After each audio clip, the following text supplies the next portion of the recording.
The Dice Tower is made possible by listeners like you. Thank you for your support. And by Cool Stuff Inc. Cool stuff in stock at coolstuffinc.com. The Dice Tower, episode 609. Rolling and writing forever.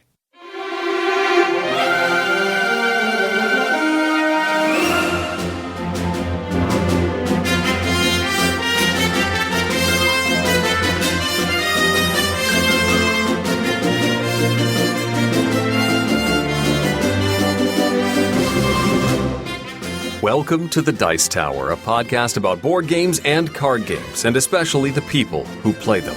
On today's show, Tom is away in the UK, so Mandi, Suzanne, and I tackle some questions from the mailbag about getting information about releases in other languages and currencies, and how to differentiate among games that we're already inclined to like.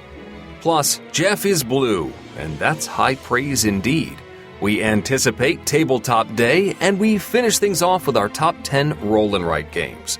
I'm Eric Summerer, and joining me now, the Twilight Sparkle and Rainbow Dash to my Spike the Dragon, Mandi Hutchinson and Suzanne Sheldon. Now, wait a minute. Who? Huh? What do you think? Good, huh? Who's Twilight Sparkle and who's Rainbow Dash?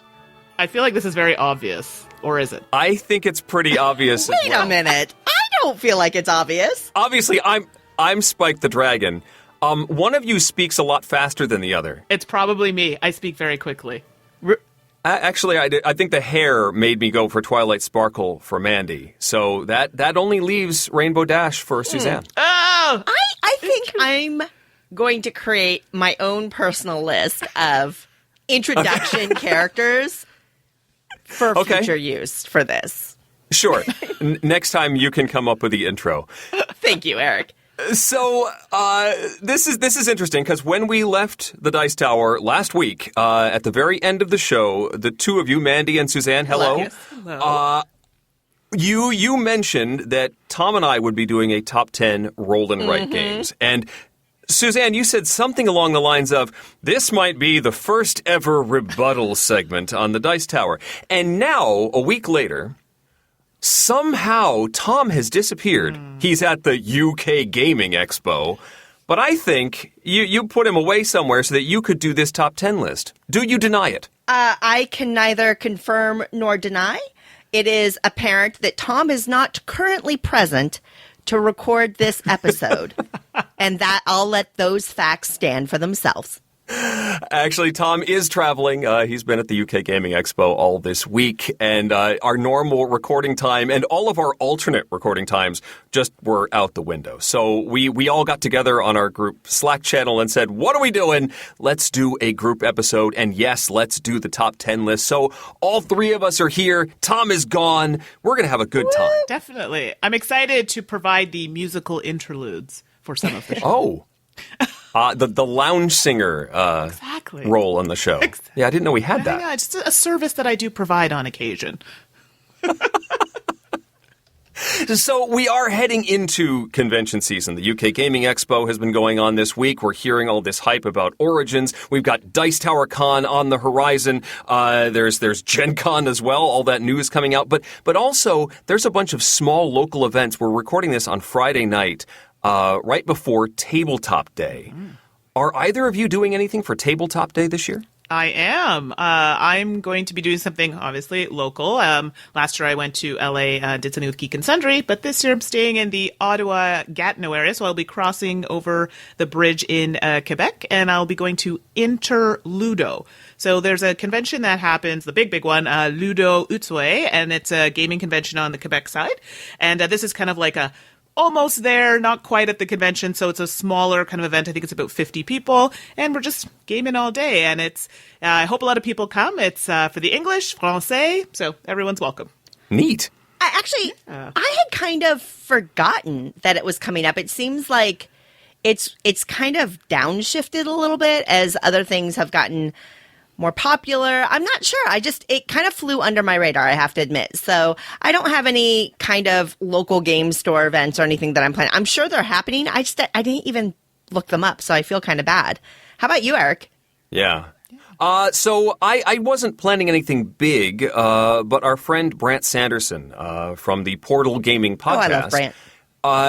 invited me over for the Portals game event. They're doing 24 hours. So they're actually starting about 3 hours from now. They're going to start at midnight and go until midnight tomorrow evening. I am not doing that full thing, but I will be bringing the boys up for, I don't know, we're going to try and get up early, go out to breakfast, and then head over for a game day up at the Portal in Manchester, Connecticut. So that's going to be fun. I don't know what we're going to play other than I think I get to play Chronicles of Crime. Nice. Brant offered to teach me that one. So you that's haven't on my played it yet? horizon.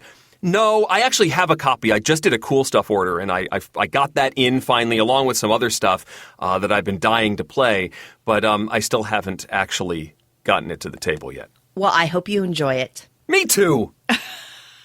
And I'm sure that we'll be discussing what we play at these events in the next couple of episodes, for sure. Oh, I'm excited to hear. You mentioned Portal. And I wanted to jump in quickly because I'm so excited. I talked about it on the last podcast, but I can officially say that I will be doing the preview for the new edition of Pret-a-Porter. Ooh, I know you were excited, just really gushing over the art design in this new edition. So nice. Kwanchai Moria, his work is so good. I'm really excited. And anyway, just thought I'd throw it out there because I know a lot of people, I've been talking to them through social media and people have mentioned it, but just so everybody can check it out, it comes out because I'm so excited to have a game about fashion, just something different, so super excited. Yeah, it's one I have not played myself. I have not played the original edition, so this might be a good opportunity with this new edition coming out to give it a whirl. I can teach you. I'll teach you at a convention. Oh, thank you very much. So let's talk about some games we've been playing lately. Mandy, how about you? Oh, boy. So I feel like mine are not super, super new. Well, that's a lie. One of them is. So I'll start with the smaller one first. And it's literally smaller. Tiny Towns. This is published by AEG. I feel like I'm the last person on Earth to play this game. I have not played this game. Oh, you haven't? Okay, so it's just you then, Eric. The last person to play I'm the only one left. Oh, I feel bad. So it's actually very simple and surprisingly plays a lot of players. I think it plays up to 6, which is great. And it plays in about 45 minutes to an hour with the explanation. But you are literally trying to build your tiny town. And in the game, you just have a few cards that are set up that are buildings that you're trying to build in your town. And basically, you're trying to feed off of certain buildings to try not to take certain cubes, potentially. You're trying to match, I don't know what you'd say, color combinations that are on the cards to make these certain types of buildings. The problem is each player on their turn announces a cube that everybody has to take. And I think it's like wheat, brick, stone, and something else. And wood, I think, is the other one. The problem is, and this happened to me in my game, everybody seemed to want wheat. I ended up having cubes just sitting on my board that I couldn't cash in to put buildings on because I had all this wheat and it didn't match any of the configurations on the card. So basically, once you're unable to build anymore, you're kind of out till everybody else finishes and are out. And you're not out for a long time. And then you calculate your points based on objective card that you receive in the beginning. I don't know the technical name of the card. And then you lose points based on how many cubes are still on your board. That's the general gist of the game. I really liked it. I didn't do very well, but that's okay. Room for improvement. Very nice. I remember seeing this up for demo at Dice Tower West. They were doing a contest every day to see who got the high score at the end of the day, and that looked like a really fun way to do things. I think each person that won got a copy of the game. Wow. So that was great. It was like a play to win, basically. Yeah. I thought that was a really neat way. I wish they would do more of that at a convention because it gets people excited, wants to play the game, but I didn't actually sit down and do it myself. Oh, no, it's great. And I know Suzanne was the first one to talk about it, and I know she really enjoyed it. So yeah, I love this game, and it makes me weep. I will say I actually played Tiny Towns just about a week ago with a group of friends, and I was trying to do well. And yet, at the end of the game, my score was -4. So... Oh, really? Oh, you had a negative? I'll just put that out there. Oh, wow, you did. Oh, okay, then I did pretty good. I had a 9. Moving along, Eric. Okay. Hey, future Eric here, just to jump in on the comments that we just mentioned about tiny towns. I did get to play this with my kids at the Tabletop Day event at the Portal. Really enjoyed it. The kids understood and followed through on everything, although I've learned that this is a game that if you know that somebody else has no room for a particular type of cube, kind of like what Mandy said, they can call that color cube and just to mess with you, and that is what my children did. They had room for wheat in their board. I did not have room for wheat in my board, and I made the mistake of announcing this, and they just started calling wheat all the time. And my son won the game by 1 point, so it obviously worked for him. I did not do that well. I think I may have had more than 9 points. I know I was at least positive. Anyway, interesting game, but the potential for others to mess with you pretty significantly. All right, I have two deck-building games to talk about today. The first is an upcoming game from Osprey Games. It's called Undaunted Normandy. It's a war game that uses a deck-building mechanism to run the engine. It's scenario-based. So you've got this, scenario book that says, here are all of the cards that are available in this particular game you're going to play. So there's stuff like snipers or machine gunners or commanders. There's like sergeant cards and stuff. And there's also different squads. You might have machine gunner squad A, machine gunner squad B. And it will tell you which cards you're playing with and also what are in your decks. And while the first scenario, there's the German side and the U.S. side, and you start with basically the identical decks. Later on, in all the other scenarios, it becomes asymmetrical. And so one side may have machine gunners and others just have the basic grunts in their tableau. And you also have a bunch of tiles. There's like 16, 18 tiles in here, and they all come together in all sorts of crazy configurations. They're double-sided tiles. So huge variability. There's, I want to say, at least 10 different scenarios in the box that covers a specific campaign in Normandy. So once you've set all of this up, you have your basic deck. You draw 4 cards. Simultaneously, you each draw 4 cards, and you're going to spend one of those cards as a bid for initiative. Every card has an initiative number, and the more powerful cards have higher initiative numbers. There's also fog of war cards that only have 1s on them. So you can use those to bid, but it's not going to change the initiative, because if there's a tie, the initiative stays the same. And it also, somebody starts with it because it's in the scenario that way. So if you want to steal the initiative from somebody, you have to use one of your good cards to do so. And it's not even guaranteed you will do so, because your opponent may be just as adamant that they get the initiative that round. So once you've determined who has the initiative, you then get to play your remaining 3 cards. And each card has different actions on the bottom as to what they can do. Your goal is to conquer, to occupy different objective spaces on the board. So it's sort of an area control game. One of the things you can do is move your token around. So you've got these tokens that represent a squad, like the Machine Gunner Squad A. And when you play a Machine Gun A card, you can move that token around a certain number of spaces. There's also different types of movement. There's scouting. You have to use a scout to explore areas of the board, and then you can move the regular grunts in.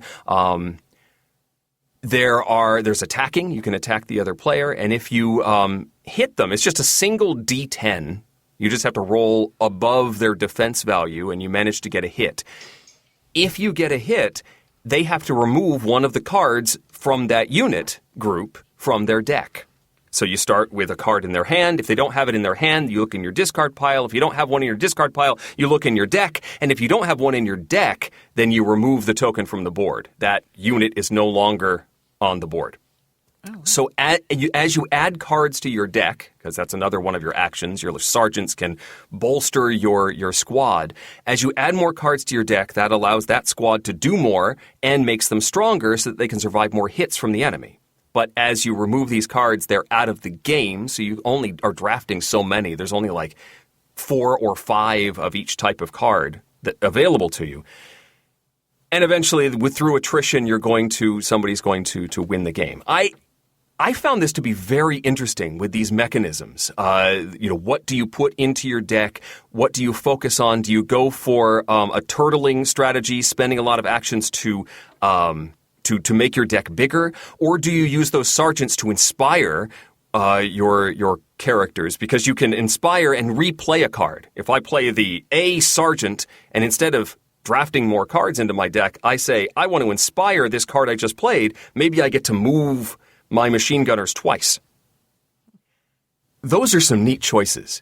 And as the game evolves and introduces more mechanisms and more scenarios, it adds a bunch more stuff. I've only played the initial scenario, but I am very interested in playing more of Undaunted Normandy. It is a neat twist on the deck building mechanism. That sounds super cool. And It does. I love what Osprey has been doing lately. You said it was Osprey, right? It is Osprey. I'm more often than not impressed with the stuff they put together. Same. It's really solid. They've got some unique designs and neat I guess themes. I just got the Jonathan Strange and Professor Norrell game, and oh boy, I can't wait to play. I'm hoping to play that and bring it to the portal tomorrow. I have to admit, I'm pretty envious that whole the book and then the mini series.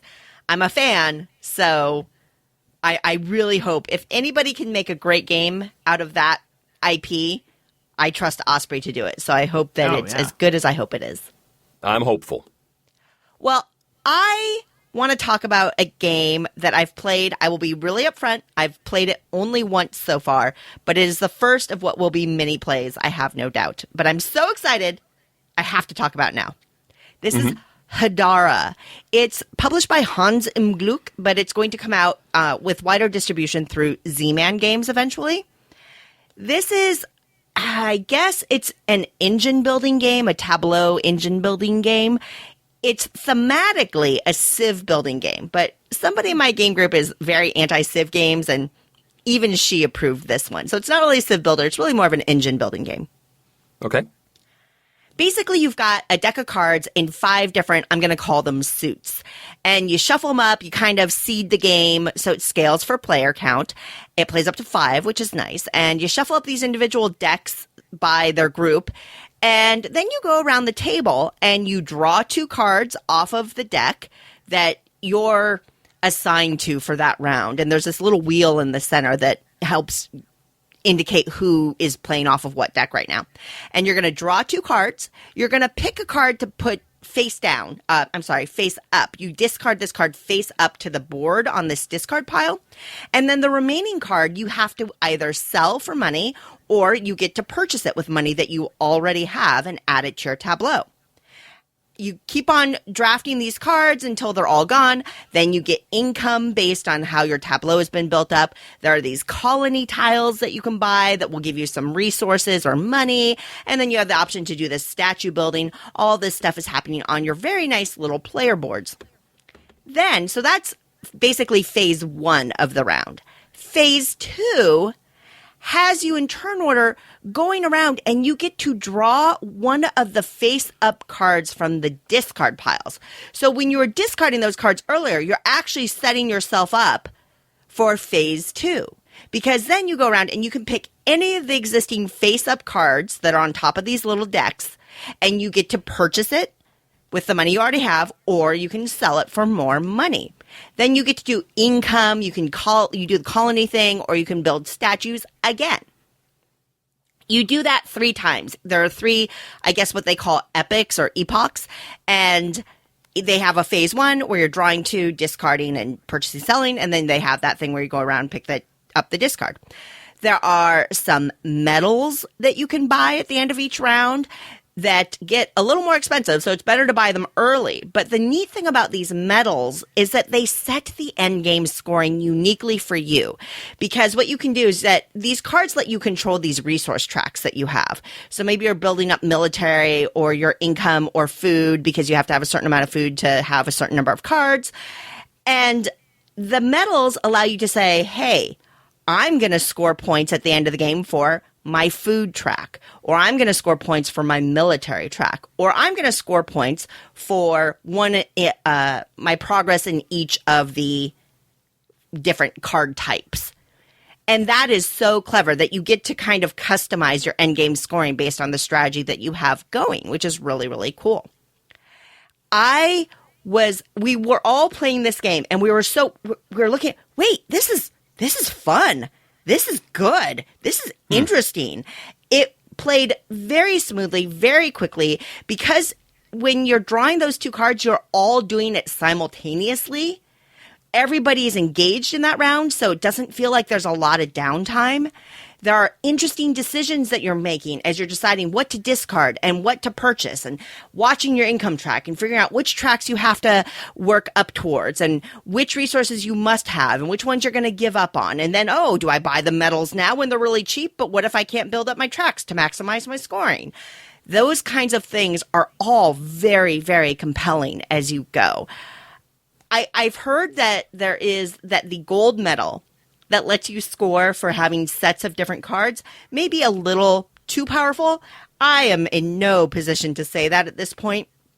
I found the game just so much fun to play, so engaging. It felt different. I mean, we play a lot of games, right? And Hadara felt familiar, but it felt different. And that was really, really exciting to me. So I cannot wait for more plays of this game. I know it's going to come out to the US and North America. I will keep you updated if all of a sudden it takes a nasty turn. But right now I'm totally crushing on Hadara. And I will say this. It has this really fancy insert. It's like sorted for all the different cards so that you can keep them all separated and all this other stuff. And the rule book has the best insert guide I've ever seen. It literally shows you exactly where you're supposed to put everything and how everything is supposed to get sorted out to fit the insert perfectly. And it's genius. So a lot of things to love in Hadara. You shared a picture of that insert on Twitter and I was drooling. Right? Isn't that awesome? Oh, I think I did see that one. Yes, I did. Yes, and it did look intriguing, actually. And thankfully, there's a great game behind the insert. Okay, well. Oh, I had one question. Mandy, I didn't want to step on you. You were about to say something. I did, and then I was like, oh, maybe I shouldn't say it. But when Suzanne was talking about the game, I don't know why my brain said she talked about the different discard piles, and I thought of, okay, so is it like dumpster diving? You just wait till everybody throws out really good stuff, and then... No, I don't know. It seems like something that could work. It could be.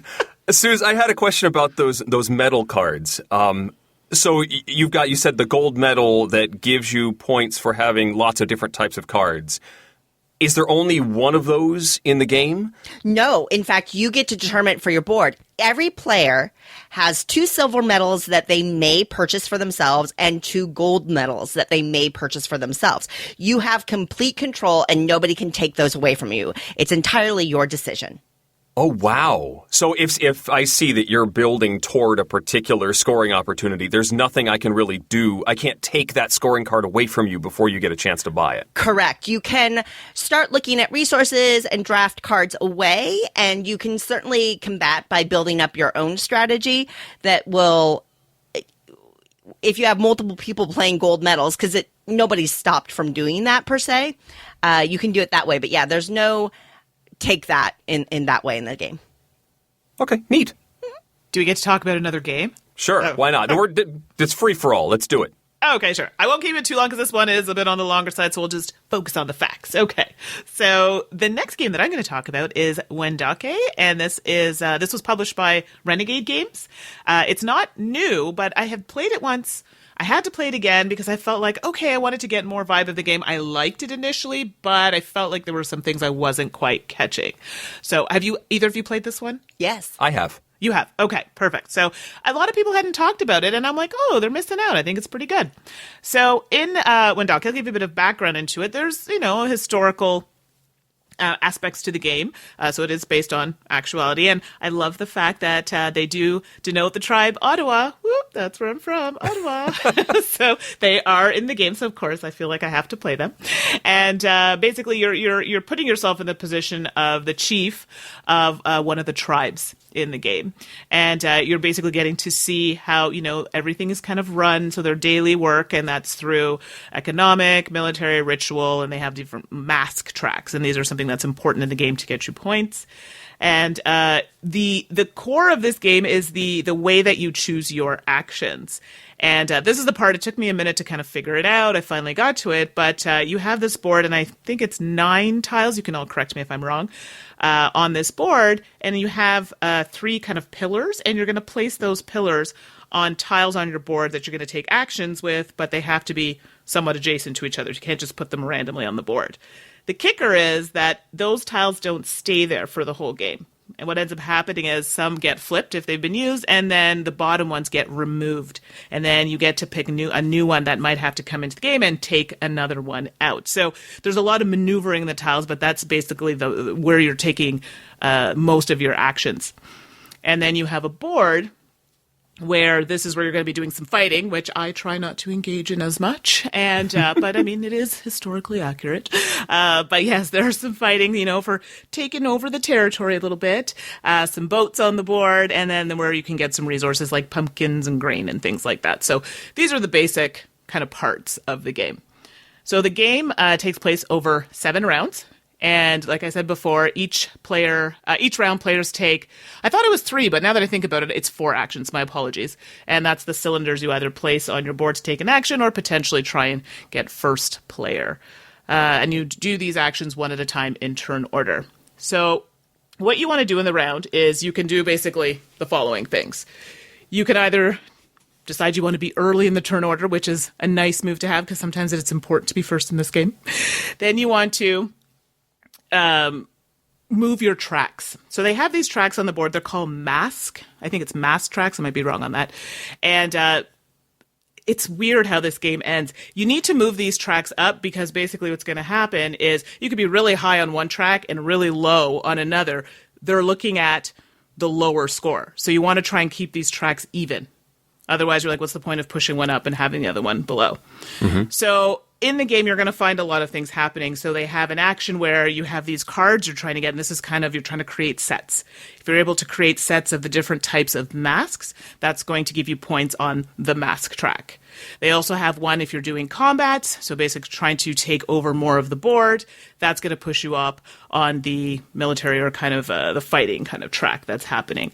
And then, so things like that. So throughout the game, you have 7 rounds to kind of do this. They even have these other tiles, and I don't remember the track that it is, but I don't know what I thought they were, but they're actually little sea turtles.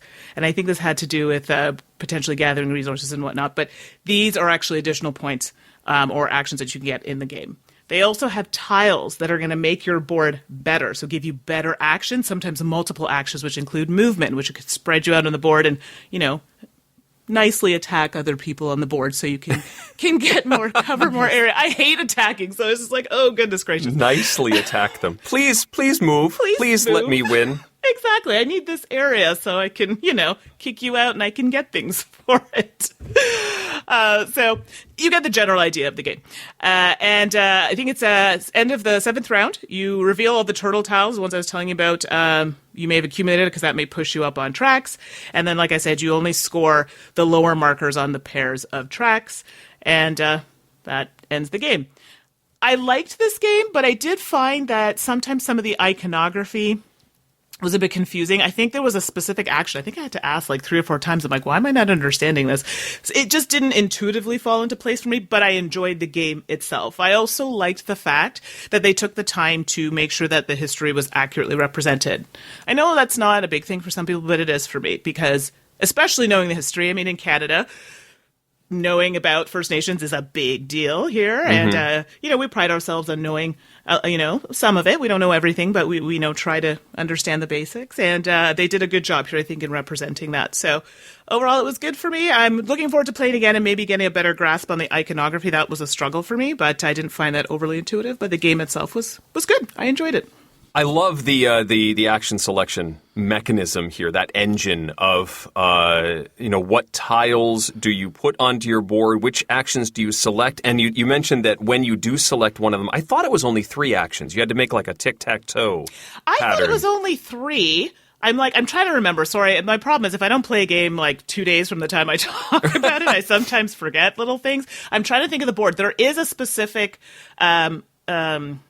I don't want to say like ability, which gives you an extra one. So that might be the one maybe I'm thinking of. That may be what it is, yeah. Yeah, I did think it was 3, but yes, you're right. There is one that gives you an additional action, and that's where the 4th. So my apologies, yes. Yeah. So after you've chosen your 3 and you do those 3 actions, and then they flip over to a campfire, I think, or it's actually like a sacred site. Okay. And then if you, on a later turn, choose that same, say you did a diagonal in one turn, and then you do an across and hit one or more of those sacred site actions, that's also something that you get, but not as strong an action. Right. But you may have to, just because of the way that you want to trigger the other actions on your board. And then they scroll off. And what do you add to the board to fill in those new spaces? And it's really neat decisions, and I love that mechanism, although it does feel more mechanical than thematic to me. I agree. It's much more about, wrestling with how you get those symbols in the position you want them to get your characters on the board where you want them, and not necessarily, I'm a First Nation and I feel like I'm living that life. Right, and I think maybe that's why I was having a bit of disconnect with certain things. I think you phrased it exactly right. Yeah. So that was Wendake. Wendake, yes. The other deck builder that I got to play, I mentioned I did a cool stuff order. I finally got a copy of Heart of Crown. Interesting. This has been on my list of ever since I heard about the system, and I'd been wanting to play it. It was always like hovering around my shopping cart, and I finally did an order and grabbed the new set of Heart of Crown, which is called Fairy Garden. It's a standalone expansion, so you can mix it with the other versions, but it plays on its own. So this is my first experience playing Heart of Crown with this new set. In Heart of Crown, it is sort of a standard deck building game, but one of the big differences is it has an arc to it. You start out adding cards to your deck and buying them like normal. It has a rotating market. There will be, I think, 10 different types of cards in the market deck, and only 8 of them are available at a time. You sort of keep drawing until you have 8 different cards available to you. And so you're making your deck different through purchasing these cards, but one of the cards you can purchase is a princess. It is called Backing a Princess. And once you've done that, you begin the next phase of the game. You'll take 3 of the money cards that you used to pay for that princess card and put them out next to the princess. That is now your domain. 1, it took those cards out of your deck. And 2, you can now store other action cards on those little slots. Anything that costs equal to or less than that money card that you've got in your domain, you can store those for later and bring them back into your hand at an opportune moment. Some of those, though, the really cheap El Cheapo cards, the 1 coin cards, are also negative points. Because the object, once you've backed a princess, you then need to collect 20 what do they call it? Ascension points, influence points, basically, victory points toward backing that princess. So the goal, you build your deck, you back a princess, and then you start putting down influence cards on that princess. And if you put down influence cards out of your deck, you can't buy a card that turn. So there's a real sort of engine arc to the whole thing. I really enjoyed those choices. When do I do that pivot? And it's almost like a double pivot. The princesses offer some sort of ability. If you really want one, there's one that was an instant 6 points toward victory. So then you only have to get 14 more. There was another one that gave you 10 points of victory cards into your deck. So more victory points, but you had to cycle them through your deck before you could get them out there. Others that gave you ongoing abilities, some that had you not use the negative point cards. And I like the race aspect to the whole thing. Negatives are that there's a lot of words on these cards. Dominion is very good about its iconography, and some cards are extremely simple to understand. And while there's one thing about the graphic design here that I really appreciate, the actions, that like basically you get one action on your turn, but you can play an additional card if the card you play has an arrow on it. So instead of having to remember, like in Dominion, I play this, that gives me 2 actions, I've only spent 1, so now I have 1 left, and now I have 3 more actions as I play this card. So you have to keep this running total. With Heart of Crown, I play a card. Oh, does it have an arrow? Okay, I can play another card. That has an arrow. Oh, this one has 2 arrows, and now I've sort of got this branching tree as I build more cards out. And as long as I've continue to have arrows, I can continue to play cards and then do all the stuff that those cards say, which is kind of cool.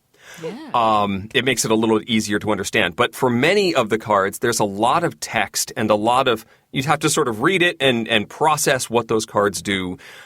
It means it's more complex and has more interesting mechanisms involved, but it is a little overwhelming at first glance. And that could be because this is the Fairy Garden set that is the more, it's the second core set. And so maybe the original set is a little easier to grasp, and Fairy Garden's just supposed to be, it's like Dominion Intrigue, basically. The more complicated set of cards. That may be the case. But I still liked it a lot. I'm sort of inclined to enjoy deck builders to begin with. It's a system I like, but I like the engine and I like the arc to to the game. And I think I'm really glad I finally got a chance to get a copy of this one. That's Heart of Crown, the new Fairy Garden expansion. That's awesome. I have a quick question. I know that series, a lot of people have mentioned it to me about trying it. Is it one of those things where you have to invest in it? I don't know if that makes sense. There's some games that's like, yeah, okay, you can pick it up, play it, and you'll be done with it. But is it one of those games like you have to kind of invest in the first one and the second one, and then it really picks up? Or is it just like, okay, yeah, you could pick this one up and you'll get the idea? Do you know what I mean? Like, is it a build-up? I'm trying to understand the system of this particular one. So you're asking if I would need to buy more sets or more expansions, or if I need to play this box and work through all the cards? Kind of a bit of both. Okay. I certainly feel like there's enough gameplay in this box. Much like a Dominion set, you've got lots of cards that can get incorporated into each game, and you either randomly determine or go with one of the suggested sets for each time you play. So there's still plenty of stuff to explore in here that I haven't touched yet. But there's also, the box has room for, they actually say it on the outside, it has room for expansions right here in the box. It has like a cardboard insert. It says, remove this if you get these 2 expansions, and remove this if you have the core set. So if I got the core set, which I may want to do, I would have room in this box to put it, I believe. Okay. But you don't need to get the expansions. I think there's a lot to explore in here. Okay. No, that's great. Thanks. So that's Heart of Crown from Japanime Games. Alrighty. Well, I will wrap it up with maybe something a little different. And as some of y'all know, I really enjoy hunting down games from Taiwan and Japan and Korea that don't necessarily always make it over to North America, which is a shame in a lot of cases. But there are treasures to be discovered out of those markets. And when you find those little treasures, it's a delight. I want to talk about my favorite things, and that is EYE, like looking with my eye at my favorite things. My favorite things is one of the most unique, quirky games I've ever played in my life that works. My favorite things is a party game, trick-taking game, kinda.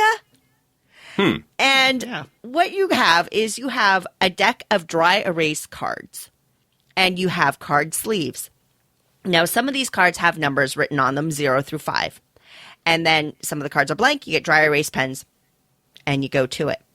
What you are going to do is write your favorite things, one on each of these cards, your 5 favorite things, and then your least favorite thing on the 0 card. And you tuck them in so you're hiding the number. So if my favorite type of pie is strawberry rhubarb. I would write strawberry rhubarb on a card, and then I would tuck it into the sleeve so that it covers up the number 1. Okay. And let's say I hate, I can't think of a pie that I hate. I'm trying really hard to think of. Really? Let's say I hate mud pie. Mud pie. Well, I'm a vegetarian. Let's say I hate meat pie. I don't Okay, really tortilla. hate it. But, there you go. So I would write meat pie and tuck that one into the 0 because that's the one in the group that I don't like. And so everybody gets their little set of 6 cards. They write their 5 favorite things and their 1 disliked thing in a group. They tuck the cards appropriately, ranking them essentially on these numbered cards. Is everybody ranking pie? No. And they could. That's unfortunate. And then you play a trick-taking game with them. Because you've passed your hand. So, Eric, what happens is, I know this is, I told you it was quirky. Okay. Yeah, all right, yeah. Keep going. I think I know where you're going here. Eric, I could give you a category. Your favorite Muppets. Okay, yeah, uh-huh. And then, Eric, you give Mandy a category. Say, her favorite potato chip flavors. Oh, hello. And then Mandy would give me a category, like my favorite pie. So we each write our own category, like our own rankings, and then we pass those cards to the next player, and then we play a trick-taking game with them. And it follows a very standard trick-taking thing. The high card wins. There's no suits, per se. The high card wins. But you don't know what the value of the card is. You only know the thing the person wrote. So let's say I wrote chocolate cream pie, and you thought, oh, well, Suzanne loves chocolate, and she loves... So that's got to be your number 1. And you play it, but like, wah. No, in fact, it's my number 4. Right? You may have thought you had the power card, but you didn't because you don't know what the number is. You only know the things that I've written on the cards themselves.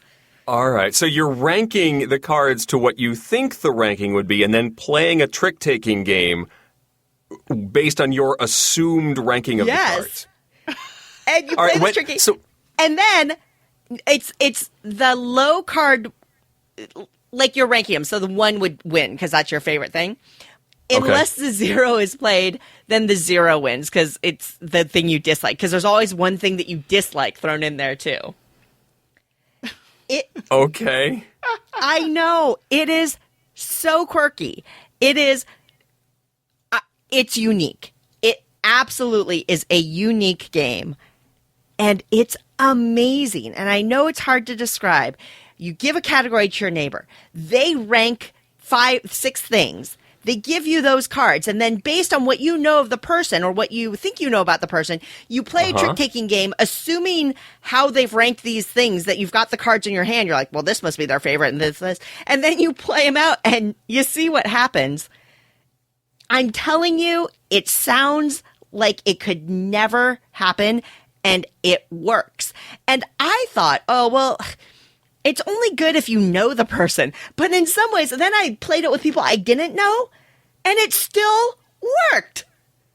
It's so much fun. You get to know people. You get to, I can't even explain the joy that playing I My Favorite Things brings.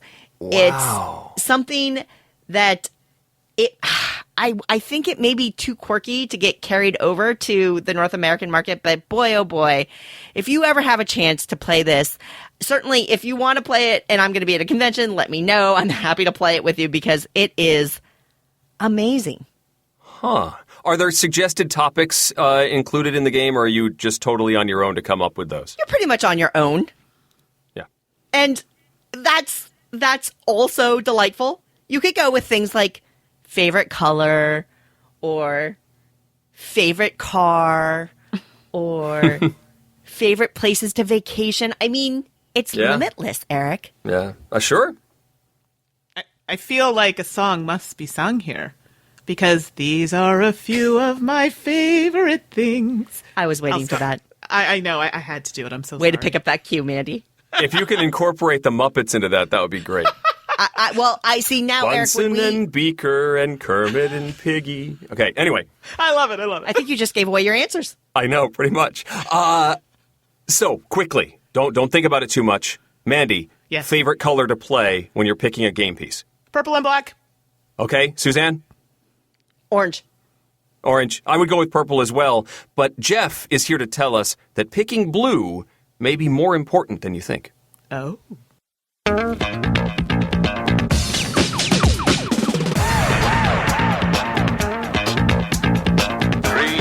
2, 1, go. It's time for Game Tech with Geoff Engelstein, where we find out how games really work. 10 years ago, in 2009, material scientist Mas Sabramian was working to develop new substances for electronics. He instructed his grad student to try a particular combination of materials baked at high temperature. But when it came out of the oven, it didn't exhibit any of the electromagnetic properties he was hoping for. But it did have one unusual feature. It was a bold, deep blue. And Sabramian recalled something he had heard once. The blue is really hard to make. It's so hard to make, in fact, that word of his discovery spread like wildfire and ended up being covered by the New York Times. It was the first new inorganic blue pigment developed in 200 years, and art historians dubbed it the bluest blue to date. It's non-toxic, doesn't fade in oil, water, and even reflects infrared light, so is great at cooling applications like graphics processors. It was dubbed Yinmin Blue, after the yttrium, indium, and manganese it is made from. Now, of the 4 standard player colors, red, green, yellow, and blue, blue is by far the hardest to make. Red and yellow pigments are easily formed from certain types of mud and clays and are called ochres. These are some of the first pigments known to humanity and were used for the very first cave paintings tens of thousands of years ago. Now, green can also be made from minerals, but once metalworking began, the pigments are most often made as a byproduct of copper smelting. Copper oxides are naturally green, like the color of the Statue of Liberty, and are fairly stable and easy to work with. But blue is tough. Substances get their color by absorbing other colors in the visible spectrum. To make blue, particularly a bright blue, you need to absorb the other colors, all the other colors other than blue that are in the rainbow, all of which have lower energy levels than blue. Now, light photons are absorbed by making electrons jump from a lower to a higher energy state. Since red has a lower energy than blue, the energy states need to be close together. And it turns out that's a challenging property for material to have. Now, the oldest source of a blue pigment is the stone lapis lazuli, which has been found in Neolithic sites going back 10,000 years. It was primarily found in modern-day Afghanistan and was highly prized in the Indus Valley and Mediterranean civilizations. It was ground into a powder and mixed with oils to be used as a pigment.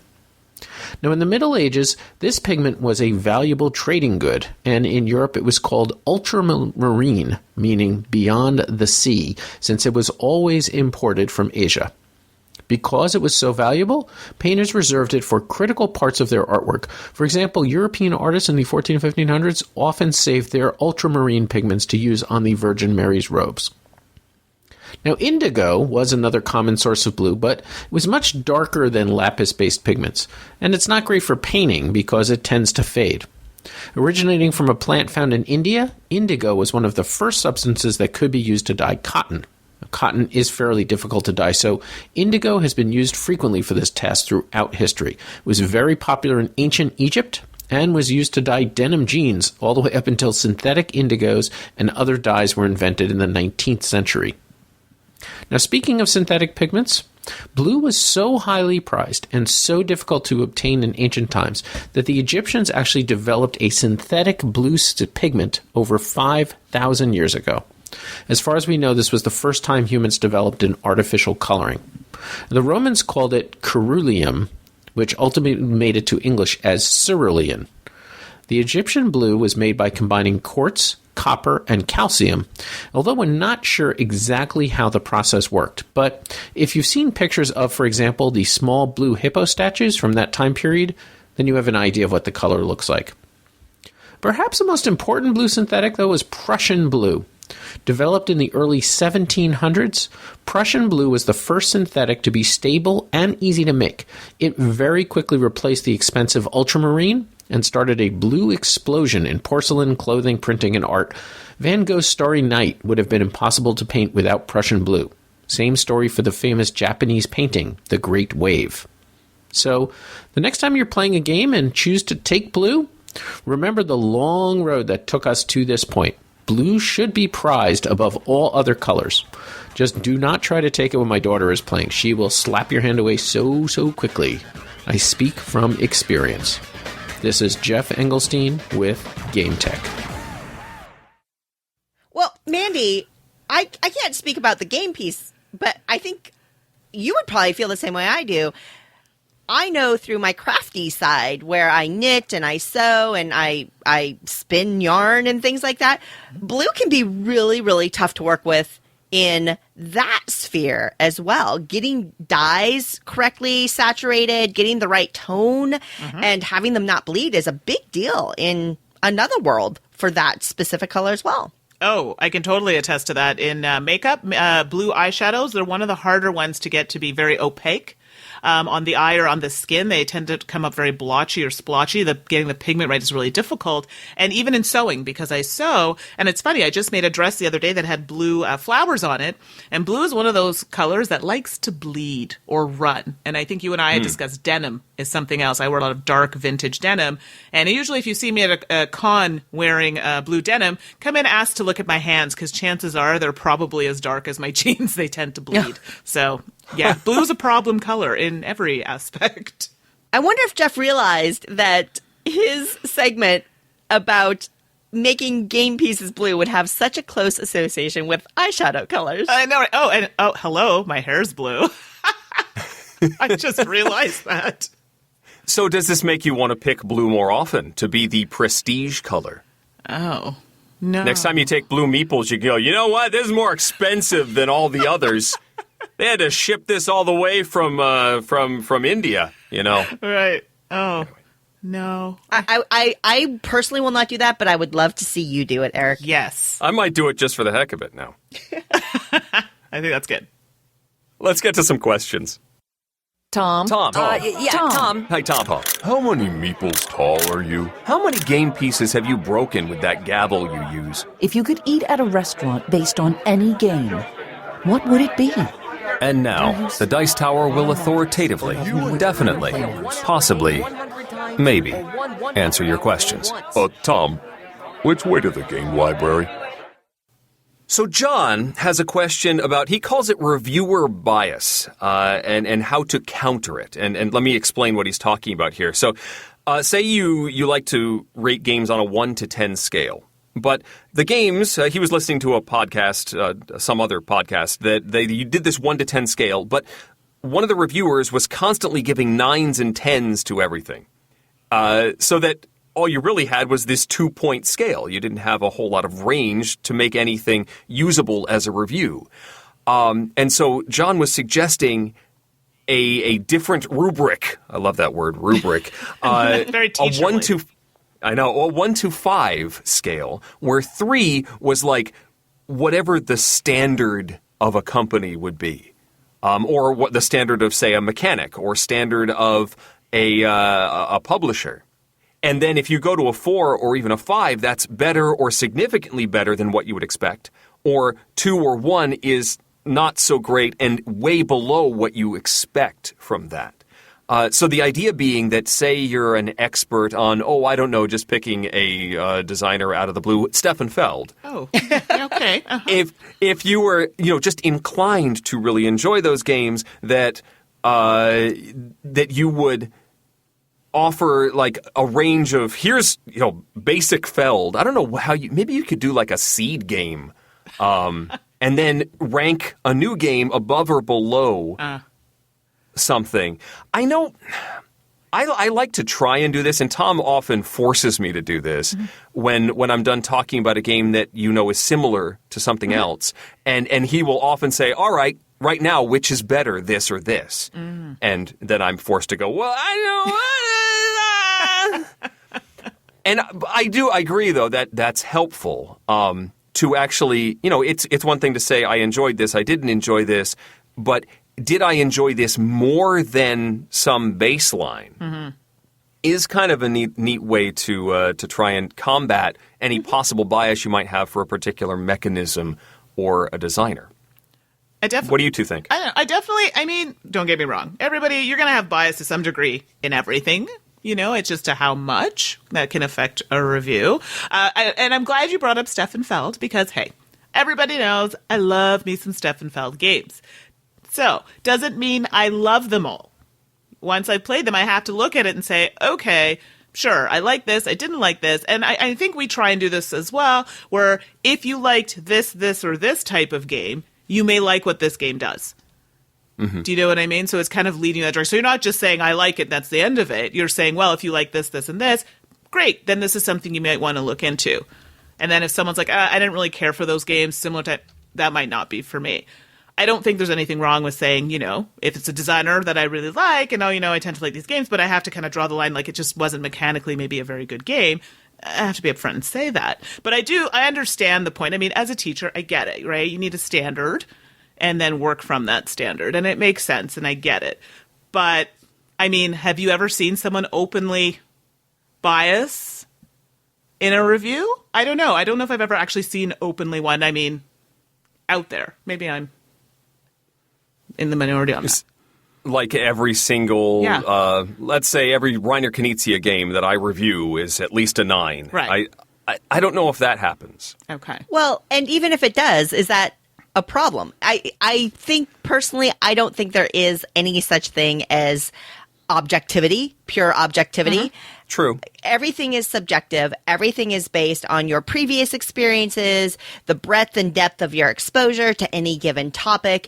All of that influences your opinion, and that is subjective. Mm-hmm. So if you're biased, I think that Mandy, for example, Feld, you're very vocal about your fondness for Feld. Right. I am very vocal about my fondness for roll and write games.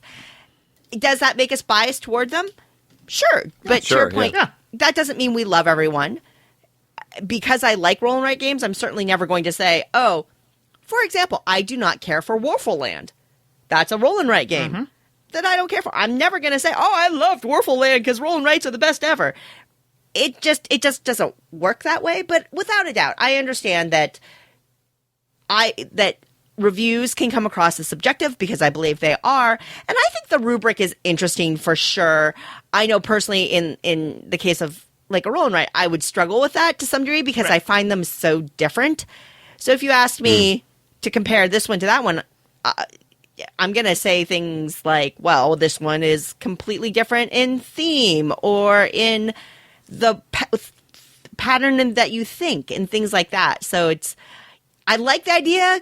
Conceptually, I just can already envision myself struggling with it.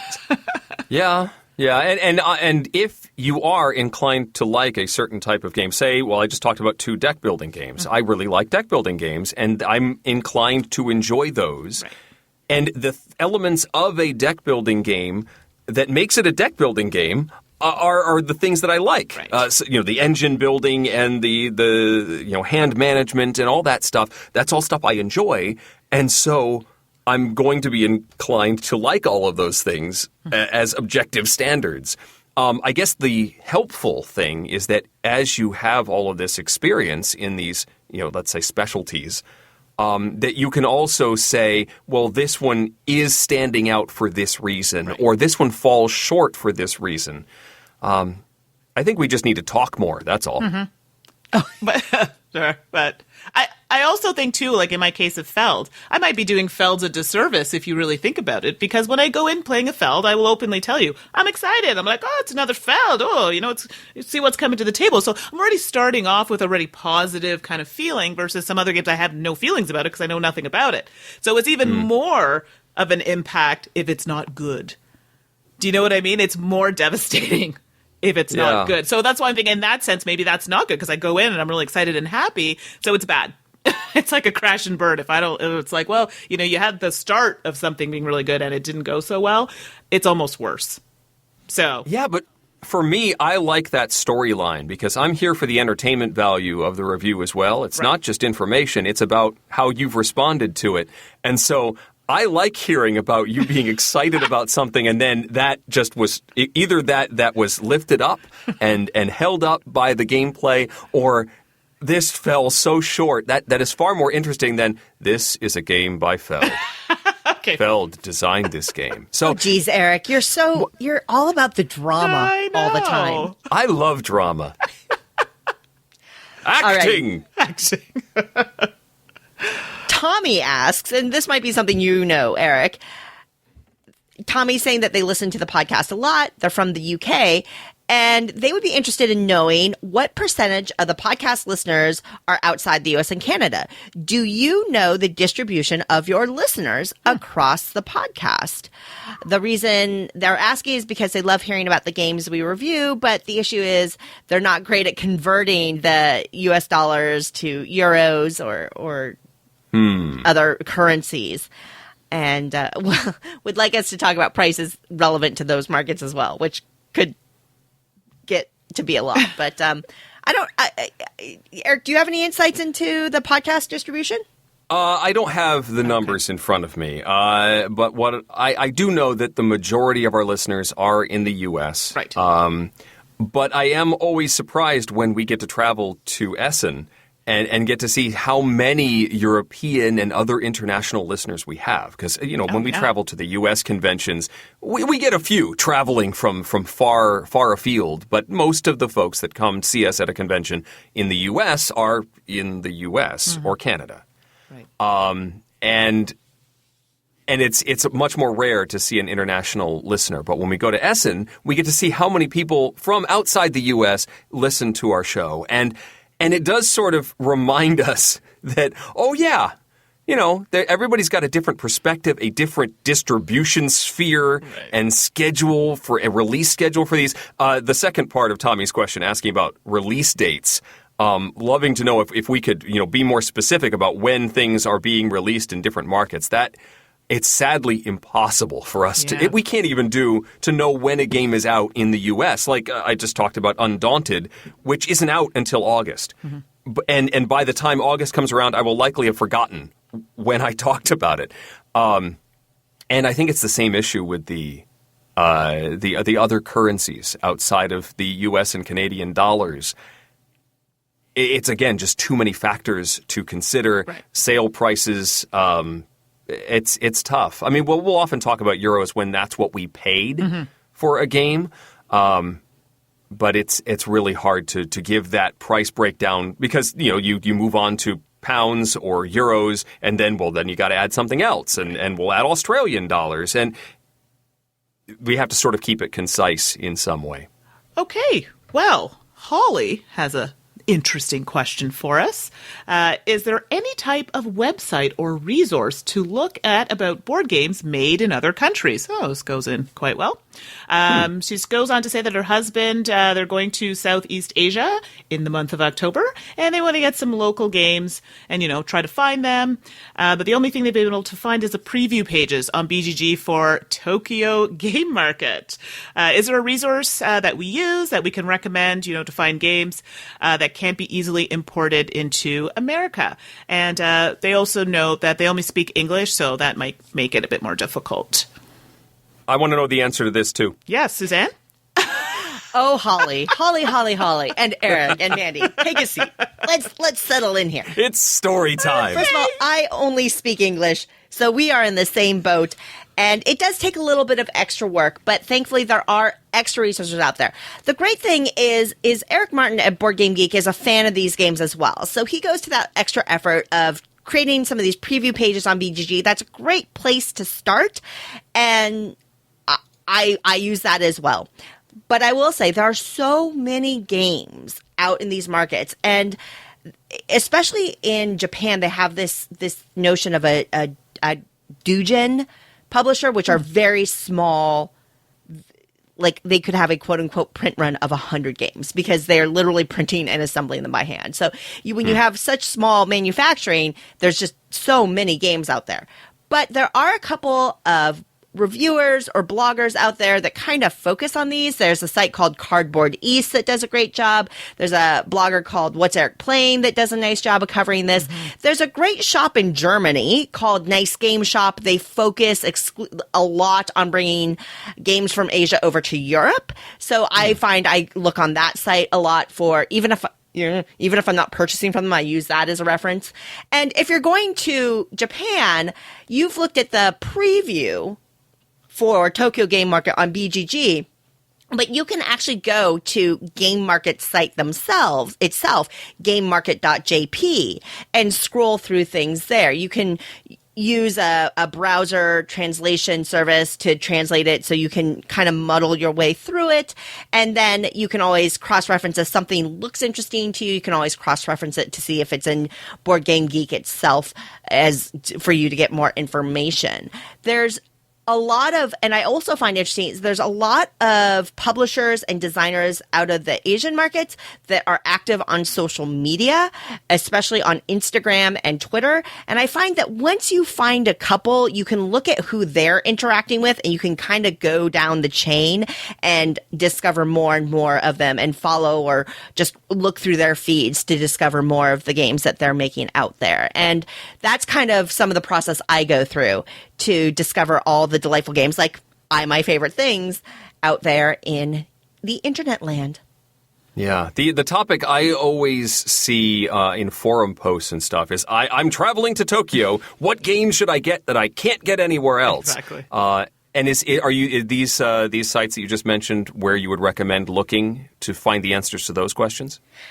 I think it's a great place to start. Absolutely. I think in the U.S., there's a lovely little business called Big Cat Games. They're starting to bring games from Japan over, and I've purchased from them a number of times. Amazon.co.jp is another great thing. Eric, you know all about buying from Germany that way, but you can also buy from Japan that way. Neat. Very nice. And what's nice about buying from the .jp site is they also tend to have games from the other Asian markets on that site available as well, like from Korea or Taiwan. So it's definitely worth digging into and investing a little time because, like I said earlier, and just even this episode, there are some treasures out there to be found. And I hope that some of those tips helped you. And good luck on your hunt. It's a dice tower. Let's get to ranking some games in order. It's time for the top 10 list. The Dice Tower's Top 10 list is sponsored by Cool Stuff Inc. Cool Stuff Inc. Cool stuff in stock at coolstuffinc.com. All right, we are rolling into our top 10 roll and write games, in which, during this segment, we will limit ourselves to 10 games, and we will rank them in order. I just wanted to make sure we had the rules down, Pat, just in case anybody tries to deviate. Suzanne. Oh, hey, are we recording? Oh, okay, great. I'm ready. Let's go. Let's do this thing. So, Suzanne, you seem to have some trouble. I'm looking at your list. I'm not going to spoil anything just yet, but you have more than 10 games on your list. I have, if you look very clearly, the way the sheet is set up, there are 10 spots, and I have something in each of the 10 spots. Yeah, but it wasn't, you wrote down categories of roll and write games, so it's not top 10 categories of roll and write games. It was supposed to be top 10 roll and write games. I was feeling very creative today, Eric, and I'm just not about limits. I'm just not about boundaries today. I'm about freedom of expression and freedom of knowledge. Okay. Freedom of knowledge. Top 10 freedom of knowledge about roll and write games. All right, let's get started. Number 10. All right. Well, my number 10 is Blocks with an exclamation mark. That's literally how it's written. It's a Tetris-style roll-and-write game, and you're basically trying to fill out as much as you can on the sheet, but trying not to cover the numbers. Because, yes, there are some numbers on the sheet, and you want to keep those open so you can score them. So the active player rolls some dice, and they have these kind of, polyomino shapes, and there'll be a circle in there. You want that circle when you draw it on your sheet. You want a number to be in there. Otherwise, you're not getting some points. And then whatever die you decide I'm not using, everybody else can use, but they can use yours, but then they can't use the circle, so potentially crossing out a number. So there's also colors on, I think it's like every second line of the sheet, and you want to try and fill those in without trying to without covering any of them in order to get points for those as well. So the game ends when I think it's twice or two players can't take shapes anymore at the end of the sheet, and you lose points for any areas that you've not been able to, cover with a shape. That's the basic gist of it. So it's like Tetris.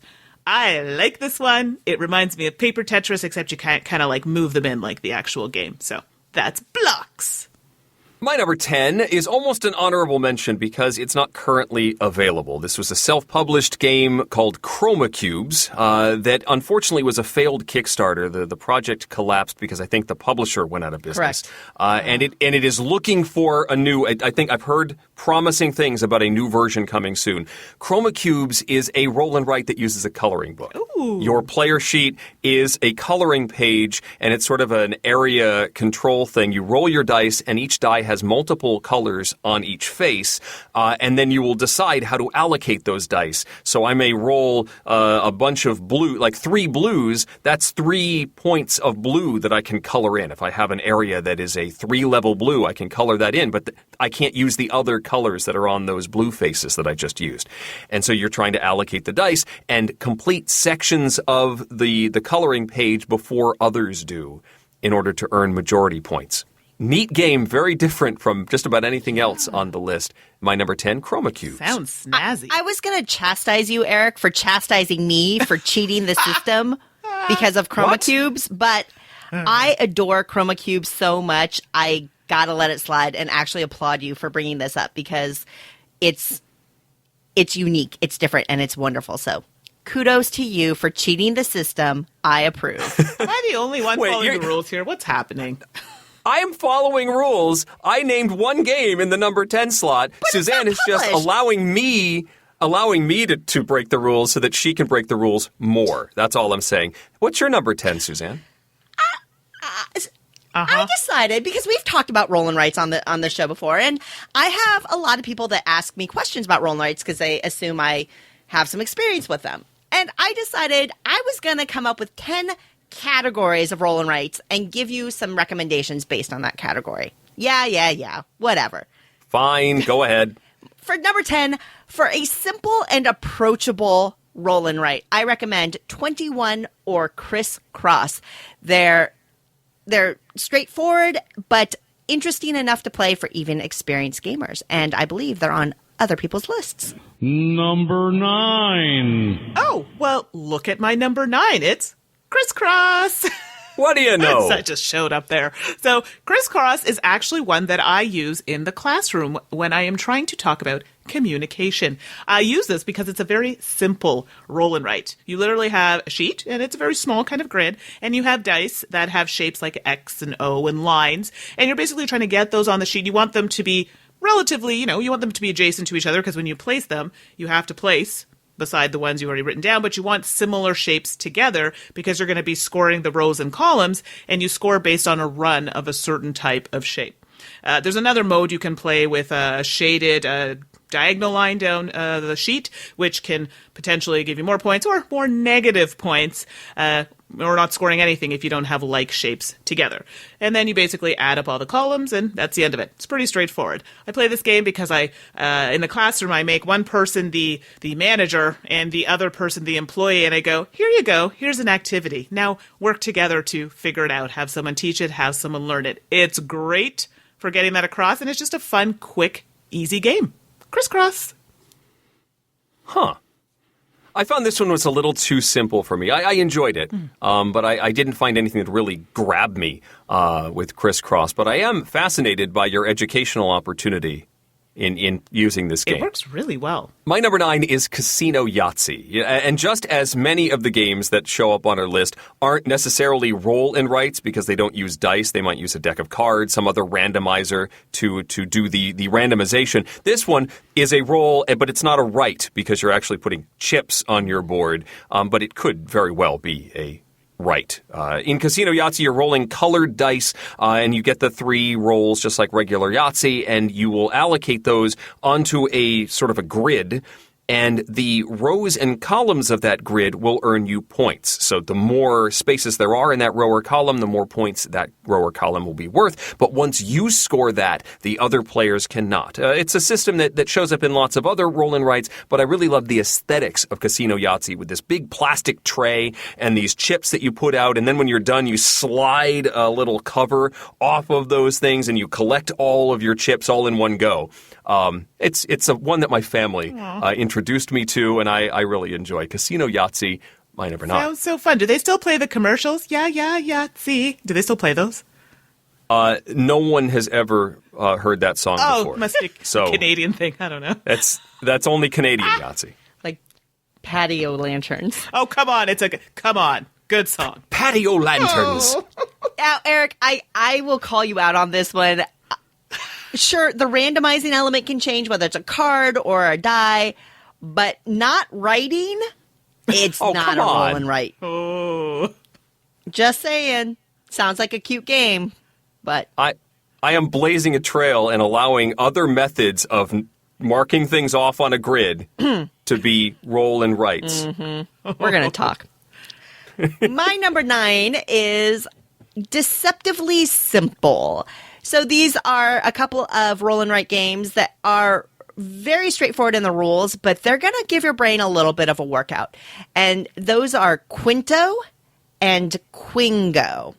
Quinto might show up somewhere else on this list, but Quingo, really quickly, is a game where you have a simple sheet and one die. And what happens each turn is you seed your sheets with 5 different numbers spread out, and then you go just player to player and you call out a number. And then you roll the die.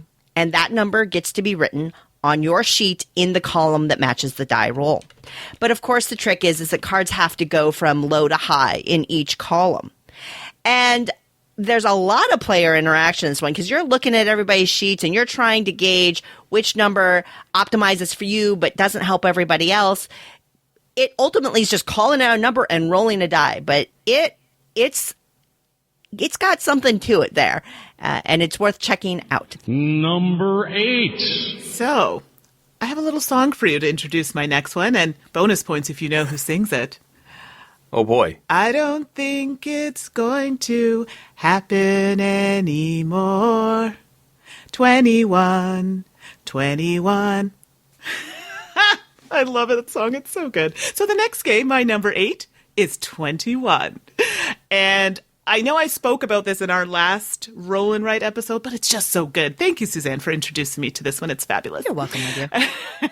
So in 21, players receive, they get score sheets, and they're colored in each row, so different colored, but they match the dice in the game, and they're just sorted a little differently, and they range anywhere between 1 and 6, but I think they run the higher number on the left to the lower numbers to the right. And you're trying to complete each row before you can move on to the next one.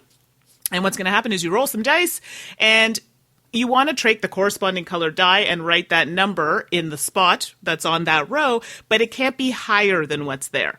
If you're unable to take any of the dice that are rolled, well, that's unfortunate because then you end up crossing that off. And that's points because you end up adding those all up in the row. And it's kind of one of those games you're kind of racing to get it done while still trying to take a lot of, the higher numbers if possible, so everyone else can not finish their sheet and you can get more points. That's the general gist of the game. 21's a great one. It's not mathy, but it feels like it is. I don't know how, but it's more just kind of rushing the game so you get all the points and other people can't. So 21's a great one. I play it a lot at lunch. Good find. It's been a while since I played my number 8, which is St. Malo. But what I really remember is drawing lots of walls. You're sort of creating a fort or a city almost. And one of the things you're trying to do is defend that city. But you can also get resources and build other buildings and towers and stuff. And I just like drawing. It's more than just crossing things off of the mat, but I get to make little pictures. That's always a plus. St. Malo, my number 8. Good choice. I like that one too. Excellent.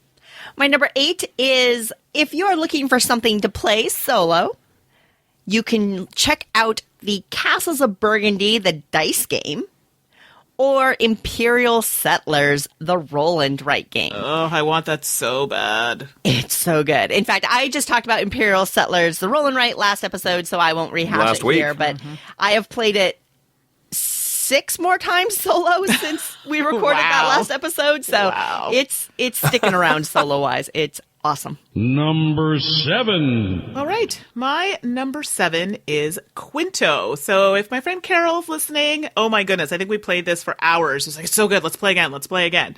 In Quinto, when you get the sheet, it's very basic looking. It has 3 rows of color, orange, yellow, and purple. And there are 3 dice. And when you roll these dice, you're basically trying to complete your rows, because in order for you to score kind of those end points at the end of the row, you need to complete it. There's also columns, and certain columns need to be completed for you to score the actual number that's in that column.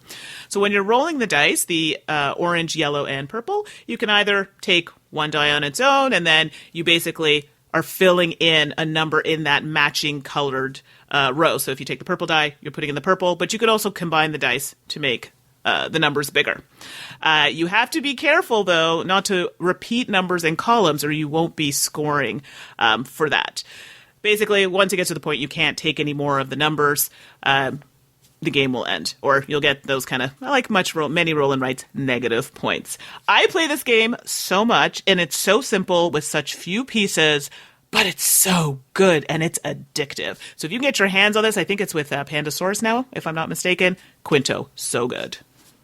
Excellent choice. Thank you. My number 7 is Welcome to ... The game about building a neighborhood, and you use a deck of cards for this, just illustrating that it is possible for variations in the definition of roll and write, just saying. And you're drawing the cards that tells you what spaces you can cross off, but you're only going to do 1 on each particular turn. And you're trying to put houses, you put numbers on those houses to make blocks of your neighborhood, and you're circling swimming pools and going for other, majorities and lots of ways to score. And there's races to reach a certain level in a particular type of space that you're trying to get to before the other players. It's a neat one. Straightforward, but I enjoyed Welcome to, my number 7. I love that choice. That's Welcome to is one of my all-time favorites as well, Eric. So good choice. Me too. Gets played a lot. A ton of polyomino-based roll and writes have come out, and under number 7, I wanted to talk about a couple of those. Blocks, which Mandy already talked about as her number 10, and Silver and Gold, which you heard Tama talk about a few episodes ago. This up-and-coming one from Phil Walker Harding. It is delightful. It's just a pleasant thing. Thematically, you're doing something with treasure maps, and you've got these cards with polyomino shapes, and you fill them in on dry erase cards. You literally are taking cards and drawing directly on the dry erase cards with pens. Silver and Gold, when it hits North America, it's going to be a hit because it is delightful. And if you want that polyomino action, Blocks or Silver and Gold will do ya. Number 6. All right, my number 6 is Let's Make a Bus Route, or Bus Route, however you'd like to say it. Now, don't at me. I haven't played this one for a while, so if I miss a few rules, Suzanne's here to remind me about them. But in this game, it's different. I like the fact that each player has their own board, but there's also kind of a communal board that everyone's working off of. And this is where you're literally creating bus routes on a board based on cards that are flipped. And it's random, so cards are flipped from the deck, and these are, I think it's a combination of colors and movement. Is that correct? It's been a while.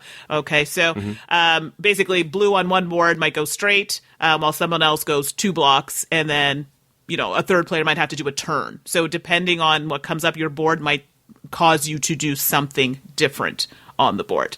I believe in this game we have like an objective. So basically you're trying to get to a certain point from point A to point F or something like this to get 2 points in the game. There are other things you can hit on the way, potentially hitting schools, picking up passengers, that sort of thing, which will give you additional points. And there are also penalties, I believe, if you take, what is it? Do you remember, Suzanne? I can't remember off the top of my head the penalties. Traffic. Traffic, that's it. And I'm trying to think how that was tracked. So what happens is that you're drawing on that communal board, and if you have to get to that destination, Mandy, like you mentioned, if you have to get from point A to point F, and that darn Eric, he's already filled in the path that you need to travel. That's it, yes. Well, Eric doesn't block you. You just have to follow that path anyway, but for every section that you have to follow somebody else has already written on, you take a point of traffic. And at the end of the game, the person with the most traffic will take a point hit. And it's a lot of fun checking out other people and trying to balance it just enough so you don't have the most. Yes, thank you very much. It's hard when you haven't played them for a while, but you know you love it. Is that weird? So anyway, so that's, let's make a best route. My number 6 is Roll Through the Ages, the Matt Leacock design. I often forget that that's a Matt Leacock game because he's so known for Pandemic these days and his other family-level cooperative games that Roll Through the Ages is sort of forgotten a little bit. But this was his big debut, and you've got these big chunky wooden dice, and it's civ building in a roll and write. You're building monuments and creating technologies. I love the way that the techs will help you do other things more easily, and there are some that cascade into each other, and you can sort of focus on a strategy and push toward it. Meanwhile, you have to feed your people and make sure that you can keep your engine rolling along. I like both versions of this game. There was the Bronze Age and the Iron Age. The Iron Age is a more complicated version, but you can still sort of play the Bronze Age game with the Iron Age pieces. Still, I love both versions of Roll Through the Ages. My number 6. For number 6, Eric, I must have had you in mind because for those of you who don't want to just write a number or cross something off and you feel like drawing something. I do. Eric, you mentioned St. Malo, but have you tried Harvest Dice or Sunflower Valley? I have not. Do I get to draw plants? You do indeed. Or in some cases, sheep or it's so good. other things. It's railroads. It's very exciting. Sunflower Valley might show up somewhere else, but Harvest Dice, really quickly, is a roll and write game that uses dice drafting. Dice get rolled, and then you draft them. The dice are associated with a different type of vegetable that you then get to plant in your virtual, your paper garden. There's pigs that you can feed, all sorts of fun stuff there. It's delightful and definitely a family-friendly roll and write game, especially because you get to draw, which is so much fun. Number 5. So my number 5 is also somebody else's number 5. So It's me. She's talking about me. yeah, and I feel like I should just pass it over to Eric just because I'm so clever. So I thought, hey, why not? Are you passing it on a silver platter, Mandy? I am. How did you know? And, there are foxes to boot. That's so crazy. That's so clever what you just did there. Our number 5 is Ganz schön clever, or That's So Clever is the English title. Mandy, you just talked about this like last week Yes, here on the show. I talked about, doppelt so clever. Yes, twice as clever. But you did a quick You're run-through right, I of did. Ganz schön at the same time. And what I love about Ganz schön clever is the cascades. Causing one thing to trigger another, and you complete one row, which lets you do something else over here, and just enjoying how that all works. And it's so satisfying when you're able to make that happen. And the dice drafting mechanism is really neat. The active player gets to choose a certain number of dice, and then everybody else gets to choose from the remainders, the leftovers on that silver platter. It's solid. This is one that I don't have a copy of, but it should be easier to get now that Stronghold has it here in the U.S. Number 5 for both me and Mandy. Yes. Ganz schön clever. Have you broken 200? I don't think so. Okay, me neither. Oh, thank goodness. I can breathe a sigh of relief. I thought it was just me. And under number 5, I wanted to talk about if you want that Euro game feel in a roll and write game, the 2 games I'd recommend you check out. Eric, we must have similar tastes in some ways. St. Malo and Roll Through the Ages are 2 roll and write games that kind of give you that Euro game feel. And now, Eric, you've played both and you've recommended both. Would you concur that they kind of give you that Euro-like experience? Definitely. Yes, absolutely. And also some others that are showing up on our list as well. I'd never played Roll Through the Ages. What? I know, and I know I'm going to hear about it, but I've never played it. So there you go. If you see me at a convention and you just happen to have it in your pocket, come see me. That's a big pocket, and that's a heavy box, too, with those wooden dice and the player boards. That is not a there's light like game. wooden resource trackers in there. Come on. Someone's going to make it happen. You need like a backpack, fanny pack, maybe. You could. Good to know. Number 4. My number 4 Well, it was mentioned already, Sunflower Valley. And hey, I love this alone on the fact that you get to draw sheep. Apparently mine look like Q-tips, but I don't know what they're talking about. So, in Sunflower Valley, you're basically drawing your own mountain valley. And you're doing it based on a shared pool of dice. And you're trying to create a connection of railways and sheep. And then you also are trying to make, is it sun? Yes, I think it's, or sunflowers, excuse me, grouped together, and those will also give you points. I have to tell you, I've never seen a game where no sheep were rolled. It drove me insane. You also have dice that have people that show up in the little houses because you need the houses connected to the sheep in order to score. And then if you have little people that show up, that's another thing that you can kind of pinpoint on your sheet to collect points. Whoever has the most people will also get some additional points. The game ends when there are no free spots remaining on the player's map, and the highest score wins. It's so fun. I love games that you can actually draw things, and yes, I think my artistic talents are quite good, contrary to my friends' beliefs, but it's definitely a fun one to pull out, and I do like the revamped version of it. It is a little bigger, I think, than the previous version I played, but quite enjoyable. Sunflower Valley, must try. My number 4 was Mandy's number 6. Let's make a bus route. I love the communal board. Everybody's playing to the center. And I also love how the same card, say a blue or a red card, will mean different things to different players. Right. So I might have that blue card means a triple straight for me, but it's a right-hand turn or a left-hand turn for Mandy. Right. It's just sort of, it means that the groans and the cheers come at different times. And the traffic is interesting, trying to avoid traffic, and that can be a huge deal, and trying to avoid that last point of traffic, especially near the end of the game, and still get to where you're trying to go. Neat game. I just wish it was easier to get. The Sashi and Sashi games are a trickier get here in the U.S. Still, it's a stellar one. Let's make a bus route. It is on the pricey side. If someone does find it, I think I paid $45 US. That's a lot for us Canadians, so just FYI. Alrighty, under number 4, I wanted to talk about a couple of roll and write games. One of the advantages of a lot of roll and write games is that you can go up to extremely high player counts if you have enough sheets.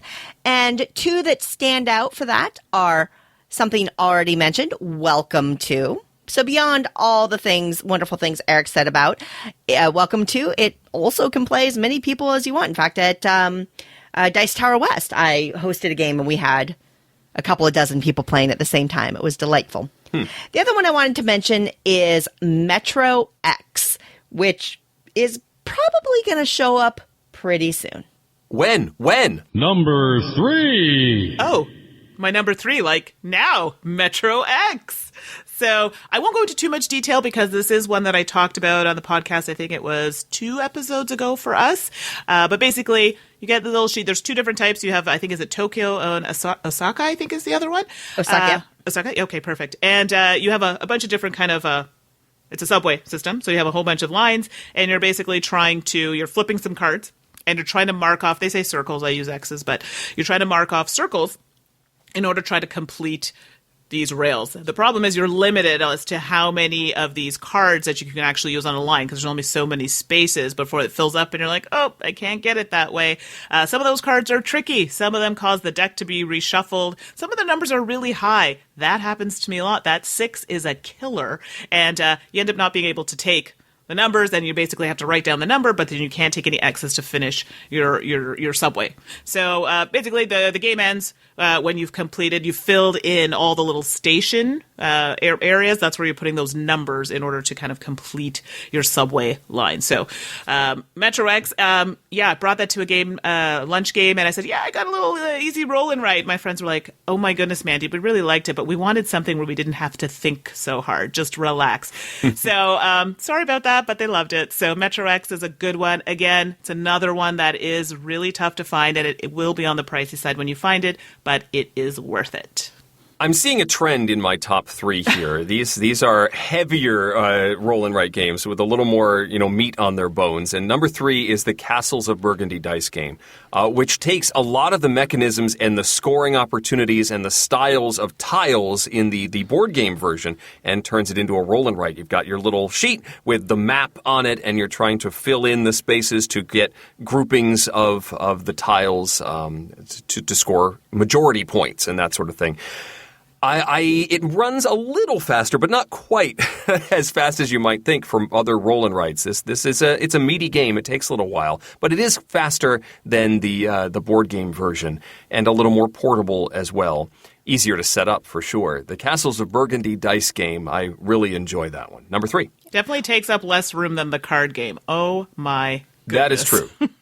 That card game is a full table for the card game. Absolutely.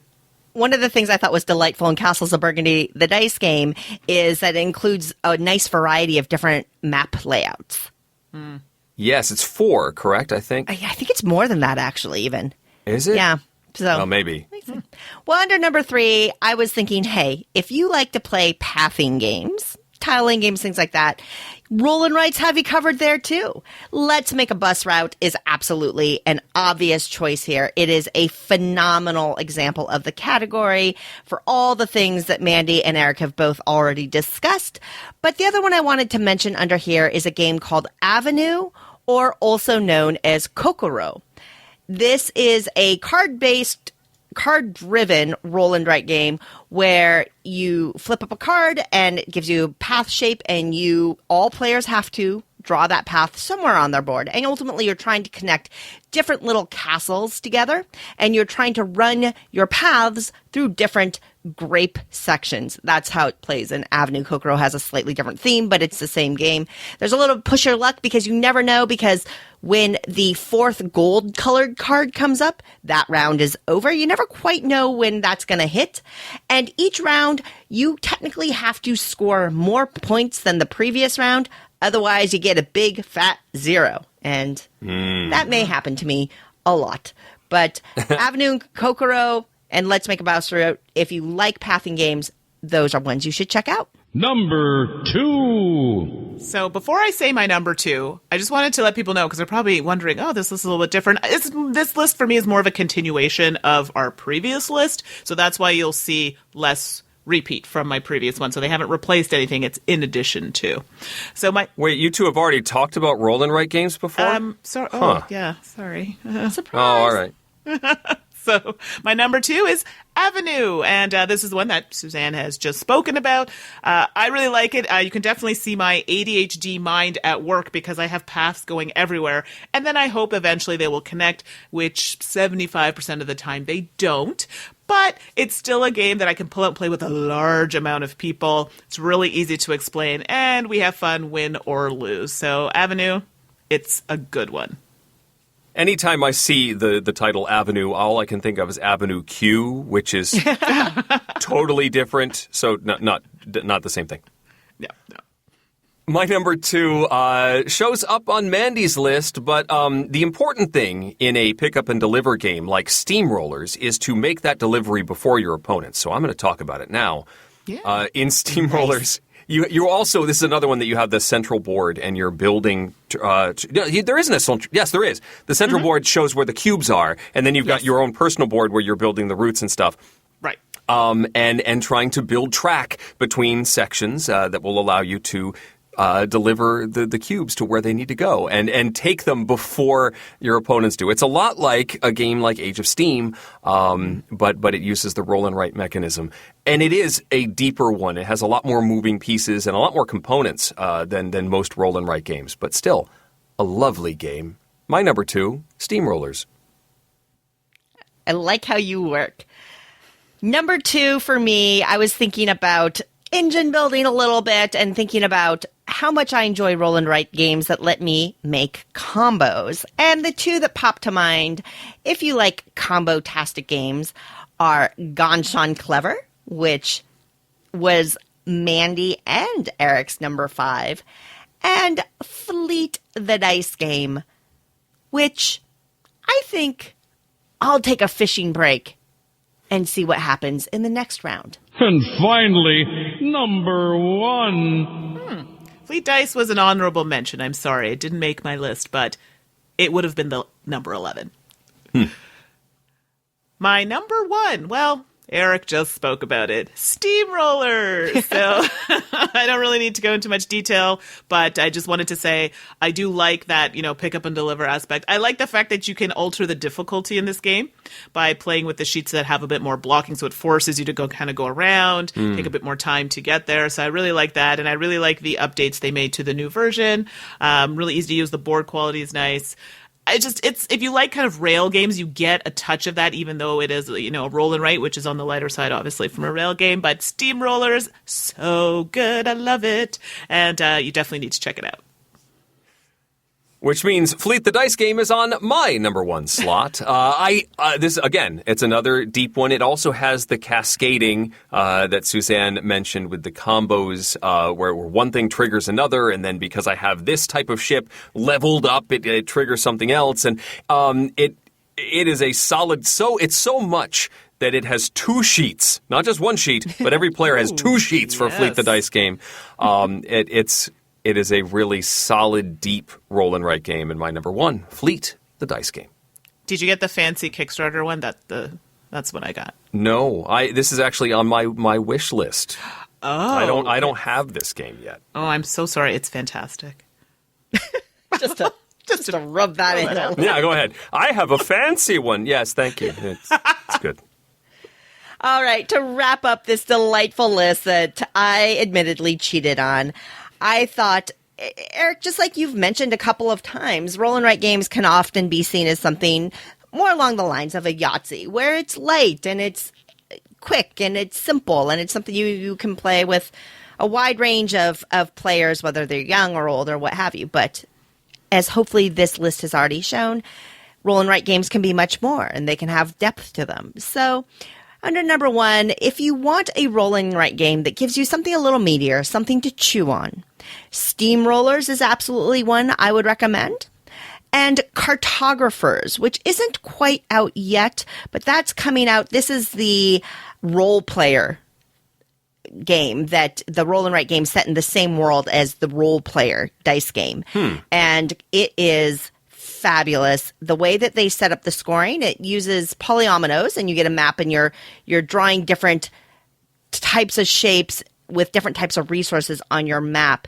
And they has a very clever scoring mechanism similar to Isle of Skye, where you have variable scoring things, and they'll score in different points of the game. So A will score at the very beginning and the very end, and B will score in round 1 and 2, and that kind of thing. It's simple as you get into it, but as you really start to dig in, you realize that there's complexity, the variability of the scoring, the ability to interfere. It has a little bit of player interaction with some monster cards that get introduced. Cartographers takes it up a whole nother notch in the roll and write world, and I love it. And Eric, I'm looking forward to hearing your opinion on it when you get to play it too. Very cool. It's certainly on my radar now. All right, so as with all of our top 10 lists, you can vote on Dicetower.com for your suggestions for our top 10s. And so the people have voted for our top 10 roll and write games. Number 10 was Fleet the Dice Game. Number 9, Steamrollers, which we've already mentioned. Number 8, Twice as Clever, Doppelt so Clever, which we didn't mention, but I think you both talked about last week, so I think that one's covered. Number 7 was Roll Through the Ages. Number 6, Castles of Burgundy, the Dice Game. Number 5, which we didn't talk about, Railroad Inc. Yeah, I missed that one, but it would be on the list, for sure. We did find out, following up on your discussion last week, Mandy, you saw a picture of Railroad Inc. versions that we later found out were custom, that somebody made for his wife, I believe. So they're not actually available. And still, Mandy said, I want it. And the guy's like, you can't have it. But Mandy's like, I still want it. It's like, anyway, not for you. Railroad Inc. was number 5. Number 4 was Quicks. Number 3, Plain Old Vanilla Yahtzee. That surprises me that it's that high up on the list, but I think everybody put it, as one of their selections. Right. Sure. Number 2, Welcome To, and number 1, Ganz schön clever, which really has made the splash. I think the app probably helps a lot with that, too. Oh, 100%. And, of course, it's Kennerspielnamen. Sure. Oh, yes, absolutely. Yeah. That's going to show up a lot. All right. Well, we have successfully made it through the top 10 list, in various levels of following the rules. It's been an interesting week with scheduling this particular episode. So, Mandy, Suzanne, thank you for joining me and having a show to put together. I appreciate hanging out with you. It's always fun to do so. I love when I get to listen to your shows and I try and yell back sometimes at what you're talking about and realize I'm not in that show. So I'm just yelling to myself in the kitchen. So it's nice to actually get to talk to you, not in person. And look forward to when we will get to hang out in person. Oh, thanks for having absolute us. Pleasure. Yes, absolutely. Thank you. I wish Tom were here so, I could berate him about his choices, but we'll save that for another episode. I'm going to try and egg him to actually give his top 10 because I was looking forward to that as well. And I know you were, Suzanne. You're like, I want to know what Tom was going to say. Is that what I sound like in your head, Eric? Yeah, that's no. accurate. Okay, yes. No. Anyway, until next time, I'm Eric Summerer. I'm Andy Hutchinson. And I'm Suzanne Sheldon. And you've been listening to The Dice Tower. Thanks for listening. Promotional consideration has been provided by game publishers in the form of review copies of games. This episode number 609 was recorded on May 31st, 2019. We're still arguing about who will get to join you next week, but I do know that in 2 weeks, it'll be exciting, exuberant, and entertaining as we present our top 10 games that start with the letter E. This podcast is sponsored by listeners like you. Thank you for your continued support. And speaking of support, the Jack Vassell Memorial Fund is dedicated to providing support to members of the board gaming community in their hour of need. If a catastrophic event has become more than you can handle, find out how we can help at jackvassell.org. The Dice Tower is produced by Tom, Mandy, Suzanne, and Eric, with assistance from Rob Searing and Roy Cannaday. Our rule book for Captain Sonar provided by Subtext. Timothy Pinkham composed our theme, and hosting is provided by Cool Stuff Inc., where you can find great games at great prices at CoolStuffInc.com. Let us know what you think of the show by posting to the Dice Tower Guild at BoardGameGeek.com, following the Dice Tower on Twitter, or by emailing us at dicetower@gmail.com. And don't forget to visit the other shows in the Dice Tower network, including Dukes of Dice, Four Corners of the Board, Board Gamers Anonymous, Boards and Swords, Blue Peg, Pink Peg, The Geek All-Stars, The Secret Cabal Gaming Podcast, and Dice Tower Tonight. Find out more at dicetowernetwork.com. Until next time, from all the gang at the Dice Tower, have fun gaming.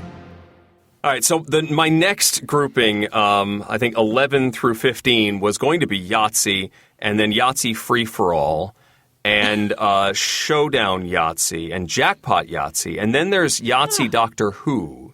At least those include actual writing, Eric. I mean, come on, that could have... I just really like Casino Yahtzee. I don't know if I could forgive you, though, for the Doctor Who Yahtzee. Oh, boy. I'm sorry.